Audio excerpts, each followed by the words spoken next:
नमस्कार। अगर आपकी सालाना इनकम करीब 14 लाख रुपए है तो एक बड़ा सवाल आपके सामने जरूर आता होगा। कौन सा टैक्स सिस्टम चुने, न्यू टैक्स रिजीम या ओल्ड टैक्स रिजीम?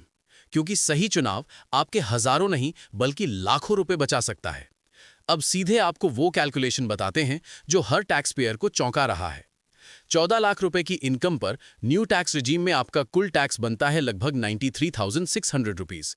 वहीं ओल्ड टैक्स रिजीम में यही टैक्स बढ़कर करीब 2,41,800 रुपीस तक पहुंच जाता है, यानी सीधा फर्क 1,48,200 रुपीस का। अब सवाल उठता है कि आखिर इतना बड़ा अंतर क्यों? दरअसल न्यू टैक्स रिजीम में ज्यादा स्लैब हैं और टैक्स रेट कम रखे गए हैं। 4 लाख रुपए तक कोई टैक्स नहीं, फिर धीरे धीरे 5%, 10% और 15% के हिसाब से टैक्स बढ़ता है। वहीं ओल्ड टैक्स रिजीम में स्लैब कम है, लेकिन 10 लाख रुपीस के बाद सीधे 30% टैक्स लग जाता है। यही कारण है कि ज्यादा इनकम पर टैक्स तेजी से बढ़ जाता है। लेकिन क्या इसका मतलब ओल्ड टैक्स रिजीम हमेशा खराब है? जवाब है नहीं। ओल्ड टैक्स रिजीम की ताकत है डिडक्शंस यानी छूट। अगर आप एचआरए क्लेम करते हैं, एटीसी के तहत निवेश करते हैं, मेडिकल इंश्योरेंस लेते हैं या होम लोन पर ब्याज भरते हैं, तो ओल्ड रिजीम आपके लिए फायदेमंद साबित हो सकता है। लेकिन इस केस में एक बात साफ है, ये कैलकुलेशन बिना किसी डिडक्शन के किया गया है, यानी ना एटीसी, ना एचआरए, ना कोई टैक्स सेविंग। ऐसी स्थिति में न्यू टैक्स रिजीम साफ तौर पर सस्ता पड़ता है। अब बात करते हैं आपके लिए क्या सही है।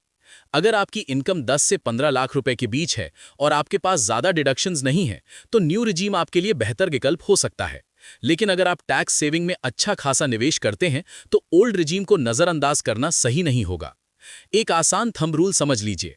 अगर आपकी सैलरी है और निवेश कम है तो न्यू रिजीम, अगर आपकी सैलरी के साथ भारी निवेश है तो ओल्ड रिजीम।